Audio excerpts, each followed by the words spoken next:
All right, folks. Thank you so much for joining my presentation today. We're going to talk about Universal Data Authorization. What is it and why now? A little bit about myself. I am the Senior Director of Product Marketing at Okera.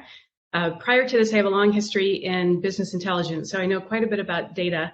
And I also had a stint as a product manager working on a search ingestion pipeline that worked with Kafka and Mongo and Elasticsearch and so on. So it's a great area to be in, and I hope that I can give you some information that will give you something else to put into your toolkit today. So let me tell you where you are, where we are in the whole ecosystem. So on the right-hand side, you've got your data consumers, your data scientists, your business analysts, and even your operational application users. So people who might be working the front lines in sales or support or anything actually. And then on the left-hand side, you've got all the data coming in, all the pipelines where you're working on the data, transforming it and landing it in either an object store like S3 or ADLS, the data warehouse, for example, Snowflake or Redshift, your traditional databases, and so on. And the trick is, how do you make sure that that data that you are working on is secured? And that's really what this whole conversation is going to be about. I'm pointing it to what I'm calling the penultimate mile, the second to last mile. The last mile really is getting the data to the users, which is on the right-hand side. But right before that, what needs to happen in order to enable the secure access to folks, provisioning the data in a secure way? And at the very end, I'm going to swing back around and talk a little bit about where this also operates within the context of pipelines. Okay, and I can move forward here. Let's see, there we go.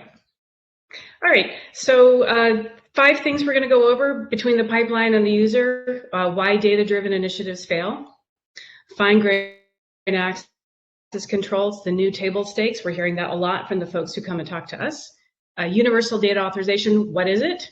Critical success factors and why now? And then a quick summary on the benefits of Universal Data Authorization itself. So real briefly, why data-driven initiatives fail? There's a whole host of reasons that you can come up with, but when you really think about each and every one of them, it comes down almost always to one of 2 things, the can and the cannot. Either people, or in your case, machines or algorithms or pipelines, systems, and so on, they can retrieve and use data they shouldn't have access to, or people who need to consume that data for legitimate business purposes can't get it. Either they can't get it at all, or it's not in the right format, or it's not timely. And that's where a lot of the headaches that you have historically had have been in the latter case, but we're going to talk a little bit more about why number 1 is increasingly important. All right, so how these 2 core problems manifest themselves today in 2021. There's immense business pressure on data architects and platform owners and data ops professionals from 3 key parts of the business. There's the business-focused folks, the CEO, the CDO, the CFO, product officers, and what they need is they need the company to be more data-driven. The tech-savvy companies are taking market share. And you see there's a little quote there that 88% of Fortune 500 firms that existed in 1955, they're just gone. And it sounds like, how can that possibly be? But then you think about all the times in the last 4 or 5 years we've heard, well, we sell a widget, but we're really a technology company, or we sell a service, but we're really a technology company. This is exactly what that is about. Then you've got the folks at the CISO or the InfoSec or the risk management level, and they are really worried about data breaches because that leads to customer churn and it reduces your market value. So 76% of US employees have inappropriate access to applications and data. It's just too much, and we know that to be true in study after study. And then finally, you've got your general counsel and your privacy officers. We live in a post-GDPR world, and trust is everything. It doesn't matter if you've got a consumer or if you've got a business customer, they want to know that you are handling their data responsibly.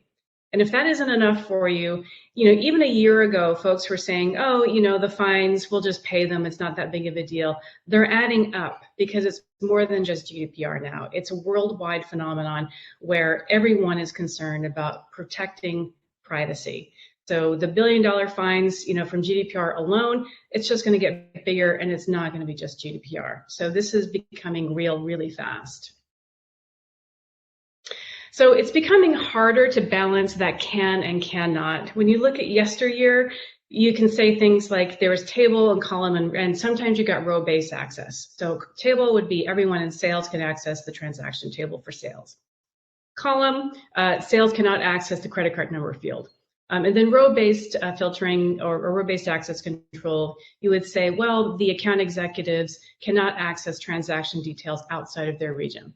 Okay, so that sometimes you got all of those, sometimes you didn't, but generally that's what you were looking at not too long ago. What you're looking at now is PII data should be obfuscated if the transaction is for another rep. Okay, that's just one example, and it just comes up with a whole slew of questions. What data is considered PI? When is it considered PI? Under what context? Is it PII on its own or in combination with another field? For example, can I see the email address independently, or is it only PII when I see first name and last name with the email address? Where is data considered personally identifiable information? So for example, Swiss national employees can only access data for Swiss customers while they're physically in Switzerland. So you've got to take all this stuff into account. And it's not just PII information, it's all proprietary and sensitive data. And it's also your customer and your partners who want access to the data that you collect on them. So it is a complex problem. So what we're hearing is that fine-grained access control, because of these problems, they're just the new table stakes. Everybody has to do it. It's not just for regulated industries anymore. It's for everyone. So what do you do when your data is no longer just an asset? It is a liability, and everybody in the company knows it. So there's column level enforcement, which we've spoke about before. The basics used to be, well, just hide the field.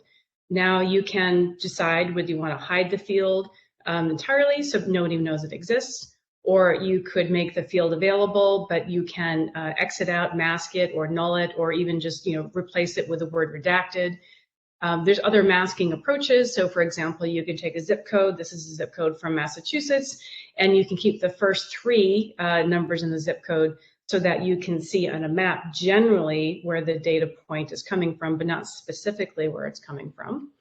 And you can also tokenize the data on a column. So for example, you can take an email address and you can transform it into something that is unique.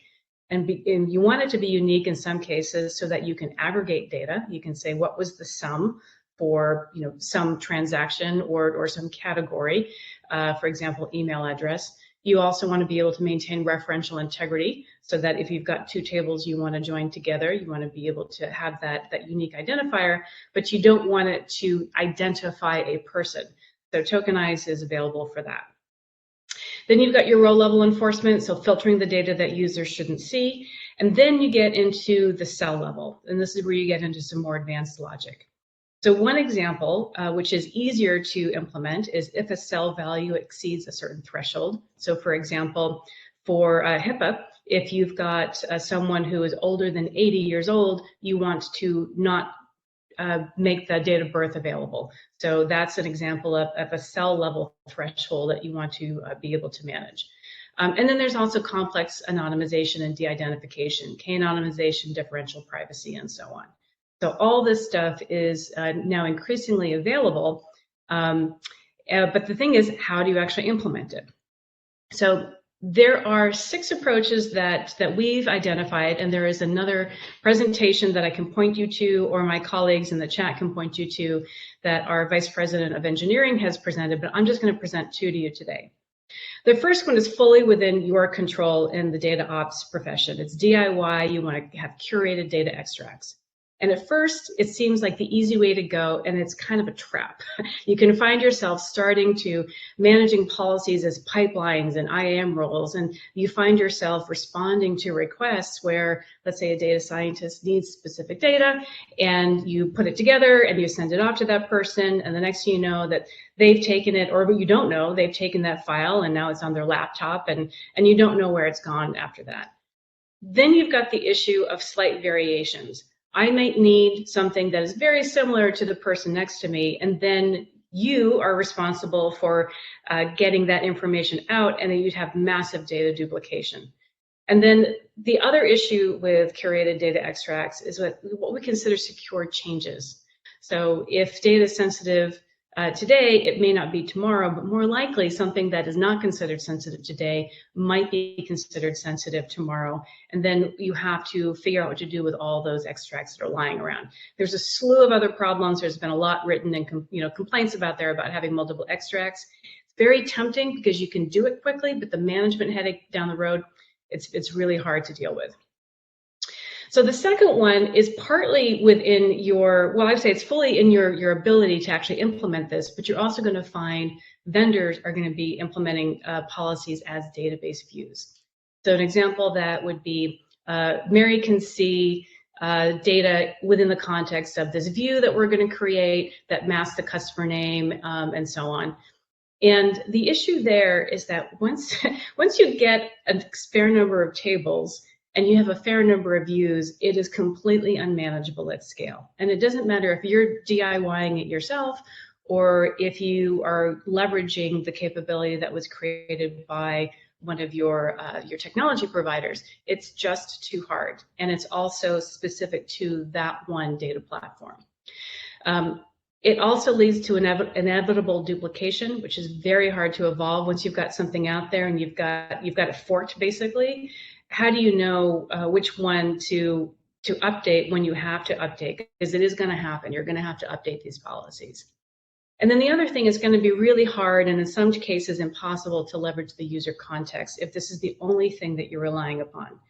Views in themselves are not inherently bad. It's the dependency on managing them that is very difficult, and it's limiting. For example, when you're trying to figure out, what time of day is it, and what application are they using from, all the context stuff that might be around the policy, you're not going to be able to get that when you're using just views.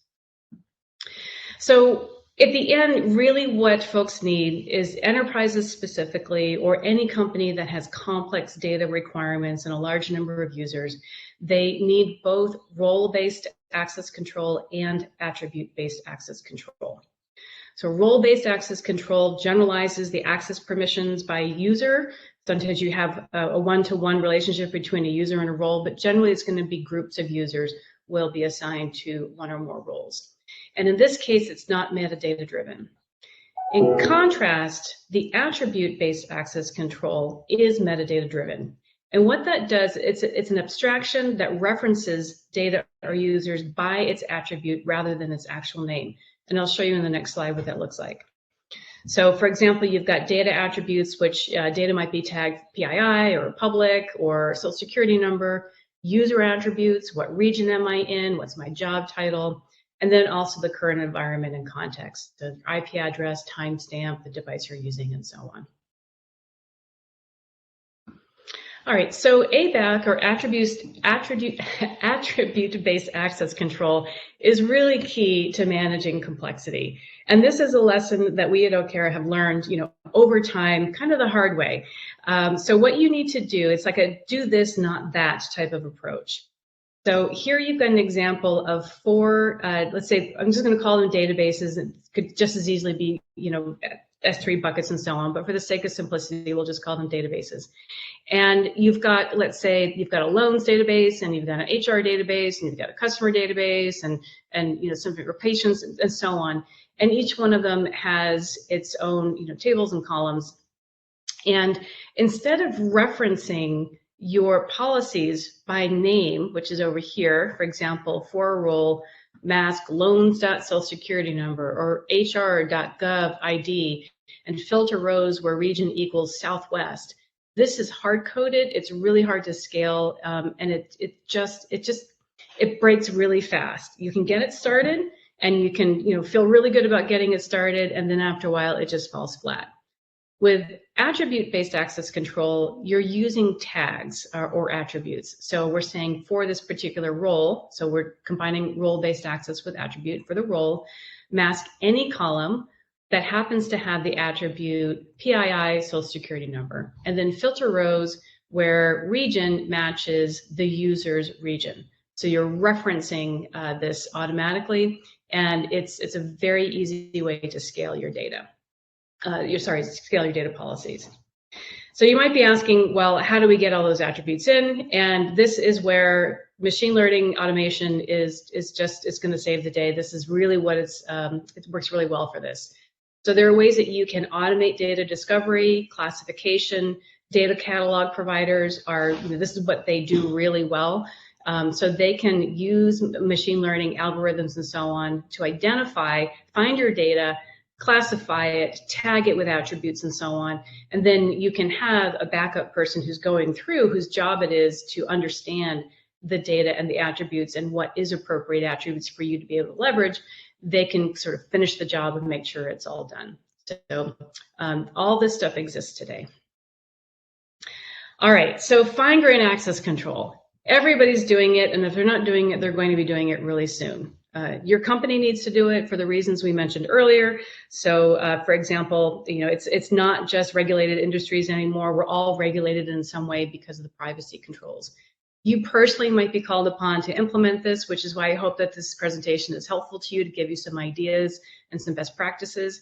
Your competitors for sure are going to be doing this, and your technical stack vendors. So your data platform providers, your databases, your cloud providers and so on, your business application providers, they're all going to be implementing some form, or they're going to attempt some form of fine-grained access control.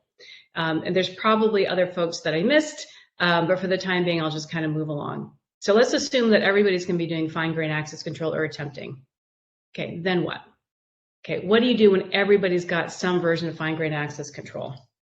This is where Universal Data Authorization is going to be most important. So enterprises need Universal Data Authorization for the very same reasons that you already use external identity management. So you've been using Active Directory, or you're using Okta, or any number of things, because you want to be able to have a source of truth, you want to have consistency, you want to have clarity, and most importantly, you want to have scale. So let me go through what Universal Data Authorization is, and I'll show you a couple of diagrams to kind of see where it fits in the stack. All right, so what is Universal Data Authorization? It's a framework for dynamically authorizing all data access, and it's part of your data governance practice. There are three core capabilities, and if you don't have these three things, you don't have Universal Data Authorization.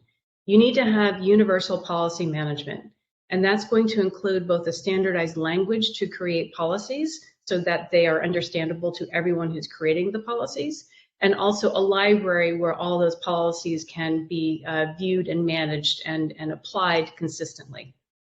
You also need an on-demand decision-making and a policy enforcement capability. There are different ways of doing that, but if you absolutely have to have that on-demand decision-making and policy enforcement in order to have Universal Data Authorization.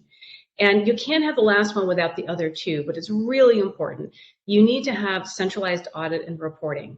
So if you're looking at what's going on with am I compliant, are we secure, all those questions, you're never going to be able to answer those unless you have this full visibility. And that is a key capability, and it's a key benefit of using UDA. You need to have multiple client access points. So it's not universal if you can't just work with everything that's out there. And the same thing, you have to be agnostic to the data platform. So you have to have multiple enforcement patterns. So let me show you in the next two slides what that looks like, and they'll build on each other. So I'm going to start off with one view, and then I'm going to layer on a little bit more next.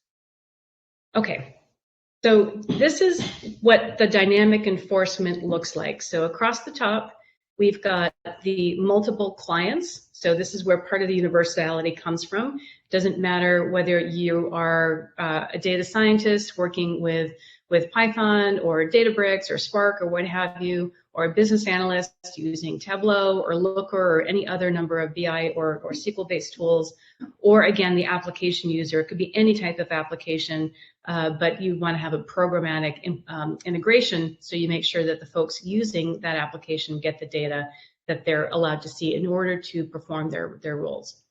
So let's say, for example, it's just a simple SQL statement that comes in and someone says select star. I want to see everything that's available. That request is going to go to the dynamic policy enforcement checkpoint, and then it is going to return, as an example, we're not going to give you select star, we're going to say select column A, we're going to mask column B, and we're going to filter it where column D equals, let's say, the user's attribute. For example, region equals North America. And then the policy enforcement has to actually happen in a way that makes sense for the downstream data platform. So working with an S3 bucket is really different than working with Snowflake. So you have to have multiple enforcement patterns for multiple data platforms. That's part of that whole universality that we're talking about. All right, and then what we're looking at is you've got those 3 core capabilities. We already talked about the enforcement engine. This is really the key of what we're talking about, and then supporting all that are the universal policies and the management of them, the ability to audit every request, including exactly what SQL statements were issued, what tags, what sensitive data they might have seen, and what combination. All that reporting is also available within the Universal Data Authorization framework.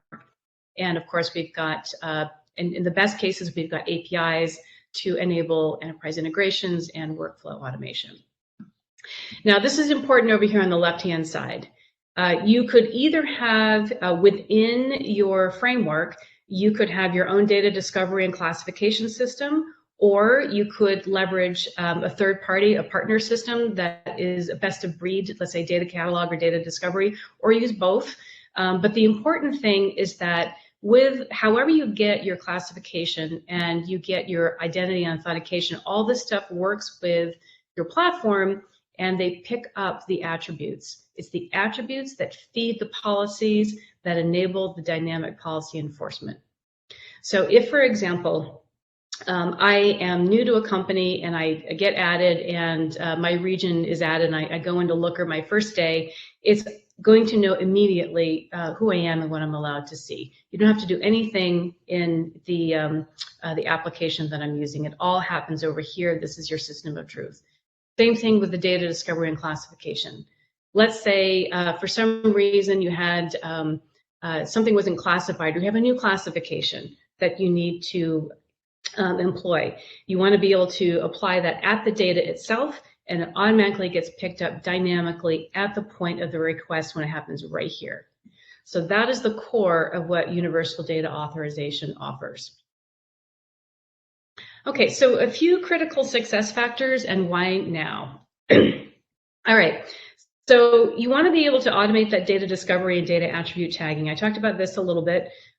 Leverage machine learning based solutions. They'll do all the heavy lifting for you. You also want to take user attribute management seriously. So this is going to give you a lot of flexibility if you make sure that you've got your user attributes standardized and up to date. 2 other things, you want to take an API first platform approach. So the APIs are going to allow you to automate the request and approval workflows. This is going to be really key for enterprises that have any things that they want to integrate with. So like Jira or ServiceNow or any number of things. The technology stack in enterprises is really complex. We see all sorts of things. It's very fluid, and they want to not be locked in either to us actually or to let's say another vendor that they're working with right now. They might be perfectly happy, but you never know, things change. And you also want to check for universal fit. So make sure that you have support for all the clients across the top, the people who are requesting the access, and support for all the data platforms that you use today and that you might be using in the future. Last 2 things, practice delegated stewardship. So data governance is a collaborative sport. You want to make sure that your policies and all the work that you're doing to classify the data, that it's not stuck with one person, or that you want to make sure that it's reliable and you know that there are distinct responsibilities. So the people who are managing the policies are generally going to be more business focused, and the people who are managing the enforcement are basically managing the engine and the infrastructure, really different skill sets. So make sure that you're working together and you'll find a lot of success. And then finally, be sure to audit everything, automate your reports, and allow ad hoc analysis. This is going to open up a lot of opportunities for you to provision data better for your end users while also being more efficient. All right, so Universal Data Authorization, why now? So remember earlier I said everyone's going to be doing fine-grained access control. Well, if they're all doing it, they're going to be doing it differently, and silos are just bad. You all know silos are bad. It's bad for productivity. It's bad for compliance. A whole other, big list of things why it's bad for, but I'm just going to leave it at those two for now. Policy drift. We know about data drift. We know about schema drift. Policy drift is the thing, and it is inevitable. So you don't want to have to implement a policy in one component or one vendor option, and then have to reproduce it over and over again, and then have to go back and fix it each time when something changes. So don't set yourself up for the agony of having to chase down policy updates. You want to be able to centralize it. So just to bring it around, I wanted to make a note. We've been talking about this gap right here, the penultimate or second to last mile. Let's talk a little bit about your pipelines. So when you're moving data through, you want to assess, will anyone really need sensitive data downstream? You're probably already doing this. You're probably already thinking of, am I going to dispose it? Or maybe I'm going to hard code mask it. But also consider whether you want to tag it. So this is where the collaboration is going to be really important, working with different stakeholders. Catalog your data. And then finally, consider running your pipelines through your Universal Data Authorization, because you can. So if you can use REST APIs, you can use Python, we integrate with Databricks and any number of things. Set up policies for your pipelines, just to make sure that everything is good and it's under control, and then you've got authorization audits just built in for you. Okay, and then just to wrap up for the last minute or two, and hopefully we can take maybe one or two questions, the overall benefits of Universal Data Authorization, three key things. And if you remember at the beginning, we had the business here, we had the risk and the CISO here, and then over here we had the compliance folks. So the business, you can accelerate business agility, you can be more data-driven if you have a universal way of managing policies. You can provision data faster and more competently. And that's going to give you new insights more quickly. So your analytics, your data science, your machine learning, it's going to completely open that up for your folks. It's going to change the game. And then there's also an opportunity that we talked to quite a few folks about, is they want to have data sharing products. And it might be internal products, for example, a line of businesses, and maybe they're free products or maybe they're doing chargeback, but being able to enable that in a way that's meaningful is part of what we offer as a benefit from Universal Data Authorization. So beyond, let's say, the internal, there's also data sharing products with your customers, with your partners, supply chain, and so on. Minimizing the data security risks, you want to reduce your attack surface. So you want to avoid unintended data misuse, which can lead to internal and external exposure, have the ability to control, monitor, and act.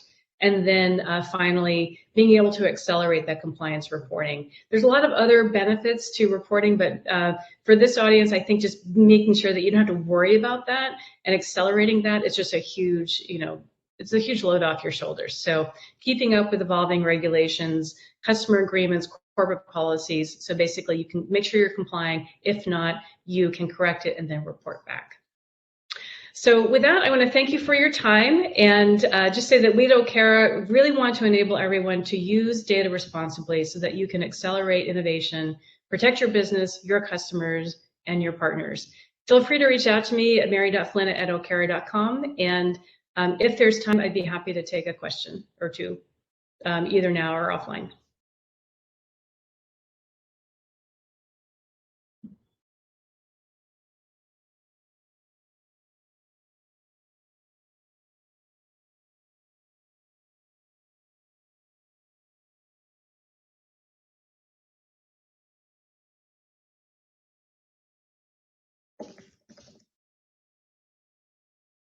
Okay, with that, I will thank you again for your time and hope that you enjoy the rest of the conference. And thanks to the folks at Solution Monday for making this possible.